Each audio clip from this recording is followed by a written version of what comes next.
Olá, amigos da Revolução Industrial Brasileira, como estão vocês? Eu sou Fausto Oliveira e começo aqui mais um comentário a respeito de assuntos econômicos sob uma perspectiva desenvolvimentista, como a gente sempre traz aqui na Revolução Industrial Brasileira. Como não poderia deixar de ser, o assunto dessa vez vai ser o PIB do Brasil, né? Saiu a notícia, afinal de contas, confirmado.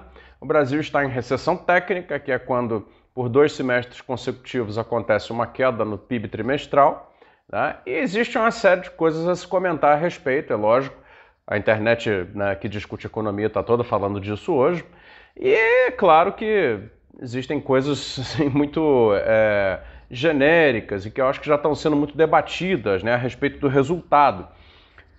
Já faz vários dias que eu venho comentando aqui que nós estamos num cenário recessivo e que, portanto, isso ia mesmo acontecer. Acho que até os agentes mais favoráveis às políticas econômicas atuais concordavam que isso ia acontecer.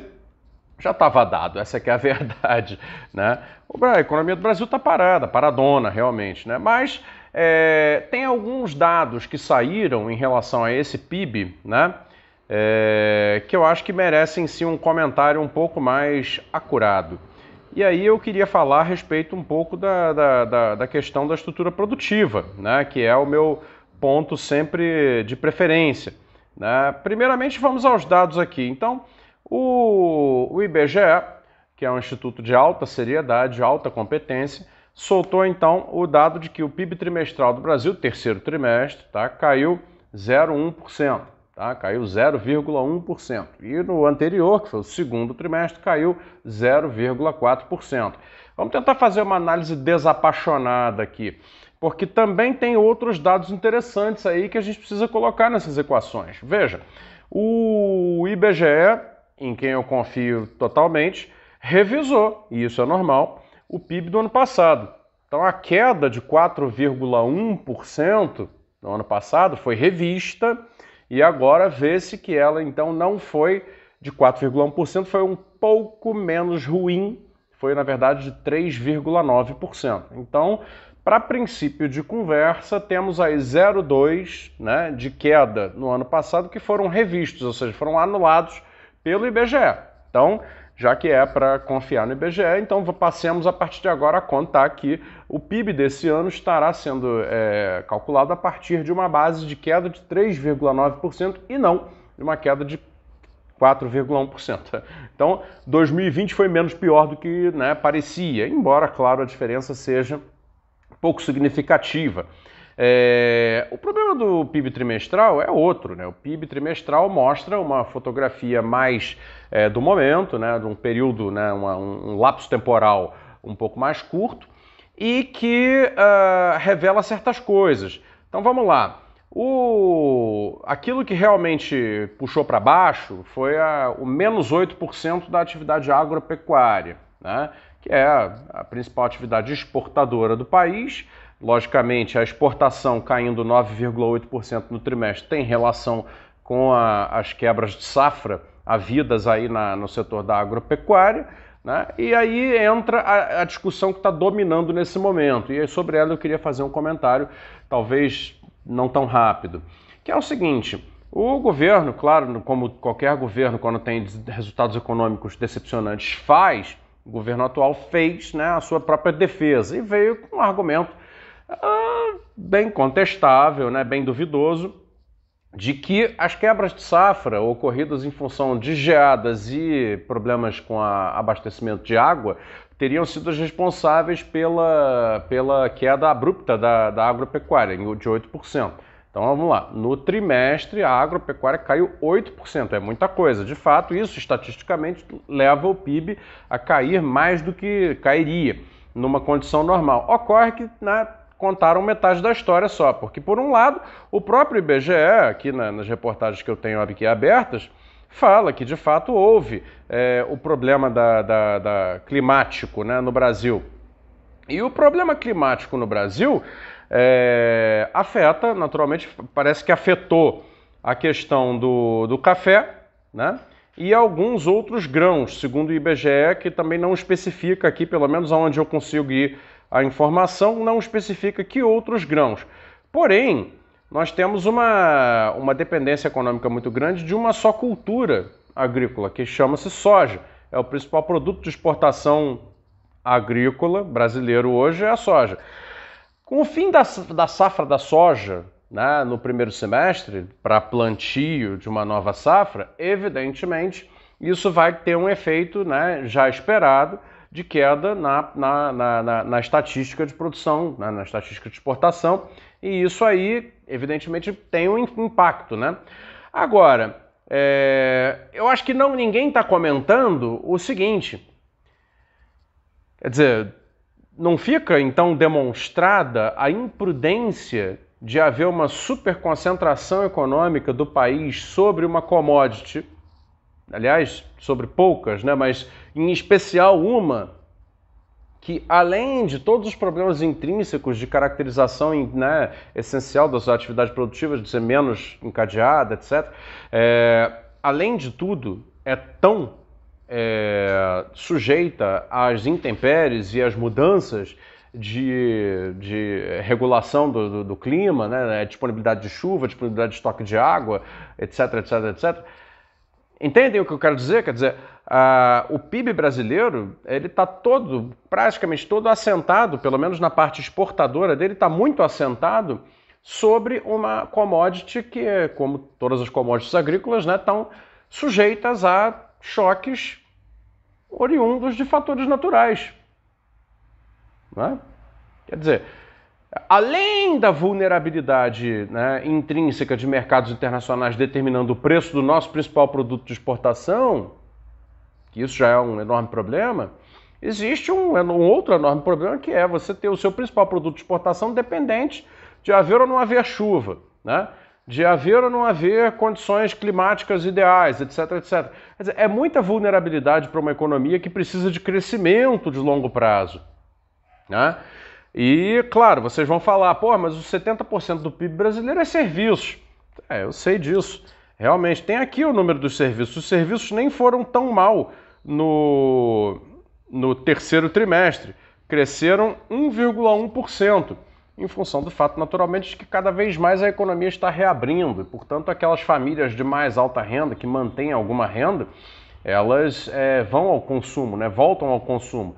Agora as viagens voltaram a acontecer, os restaurantes já tinham reaberto, etc, etc. Então é óbvio que esse desrepresamento do setor de serviços, né, consegue criar para a estatística de serviços algum bom resultado. Mas vocês veem que mesmo com aquele setor que representa 70% da conta do PIB brasileiro, gerando uma renda em crescimento de 1,1% no trimestre, não é capaz de compensar uma queda estrepitosa do nosso principal produto de exportação. Resultado final, a vulnerabilidade nos leva ao quê? A recessão técnica, que é onde nós estamos. Agora, tirante essa parte da estrutura produtiva, né, temos alguns outros dados interessantes. Por exemplo, o conceito de IBGE de indústria, né, que engloba a mineração, engloba o que eles chamam de indústria extrativa, né, no trimestre cresce 0%, contra um trimestre anterior de menos 0,5%. Então, em cima de uma queda não cresce nada, ou seja, permaneceu plano naquilo que no trimestre anterior havia sido registrado como negativo. Só que se você pegar apenas indústria de transformação, eu vou ter que achar aqui só um minutinho, a queda é mais acentuada. Aí está aqui, indústria de transformação, cai 1%. E aí, se você começa a olhar outros fatores, como por exemplo, comércio, caiu 0,4%. Não é? Consumo de famílias cresceu só 0,8%. Né? Importação caiu 8,3%. Vai se formando um quadro, né, que de fato mostra a cara de uma recessão. Né? Atividade interna, né, muito baixa, tanto é assim que a importação, né, cai muito, né, porque o Brasil tem um coeficiente de importação para a sua indústria de transformação muito alto. Isso é fruto da desindustrialização. A importação caindo muito significa que a indústria de transformação está completamente parada. Né? O que também se coaduna com o fato de que a exportação está baixa, mesmo com um câmbio favorável à exportação do bem manufaturado. um cenário complicado que está se desenhando para o Brasil.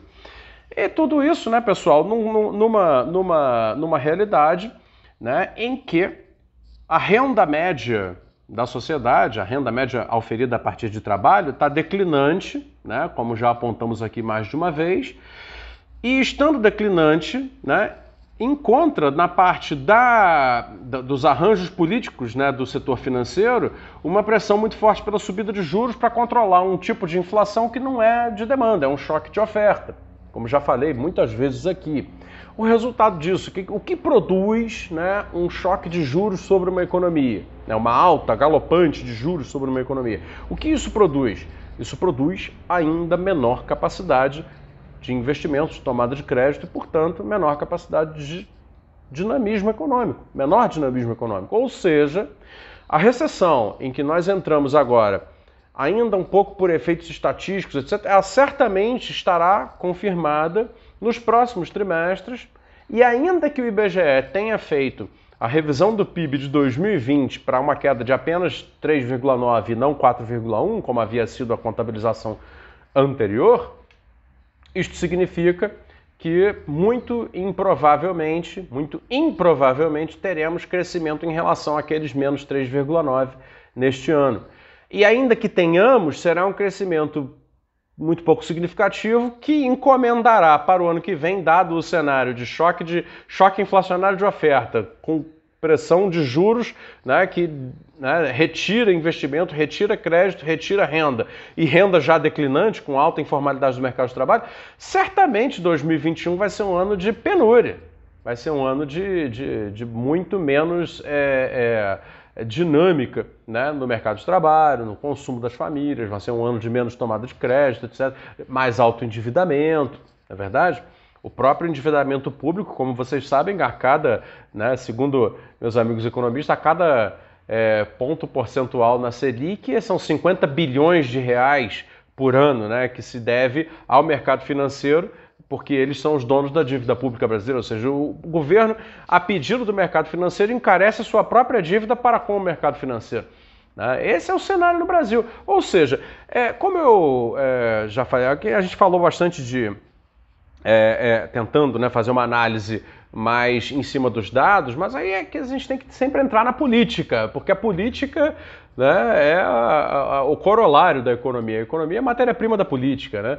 E aí, bicho, é o seguinte, tá havendo no Brasil o controle, né, da dinâmica econômica geral por aqueles que sempre a controlaram desde pelo menos o Plano Real, que é a plutocracia financeira que depende de recessões para continuar ganhando e lucrando o tanto que ganha e o tanto que lucra. Depende disso, né? Isso aí, isso que está acontecendo agora é o retrato material manifestado de uma grande realocação de recursos que estavam, né, fluindo de maneira desorganizada, eu sei, de maneira, né, sem projeto, eu sei, mas estavam fluindo para a economia real e agora estão voltando a se realocar na economia financeira, compreenderam? Que é onde os donos da bufunfa, os donos da grana, os donos do dinheiro no Brasil operam. E eles não deixaram, mais uma vez, que esse processo de concentração de riqueza, concentração de renda, né, se revertesse. Esse é o drama do Brasil, é isso que está acontecendo. Qual é a única maneira de reverter isso? Um novo governo que consiga dizer para o mercado financeiro, agora vocês vão pagar a conta, né? Os juros vão baixar, tá? O endividamento público vai cair, a trajetória de juros, né, futuros, claro, eles vão forçar para subir, mas aí uma vez que forcem para subir, isso tem que ser controlado lá no mercado de futuros, né? Mudando legislações para que, né, não se possa haver tanto derivativo financeiro como existe no Brasil, mudando legislações para não haver saídas e entradas de capital especulativo tal como existe hoje, dessa maneira tão, né, rodoviária como existe, né? Qualquer um entra, qualquer um sai.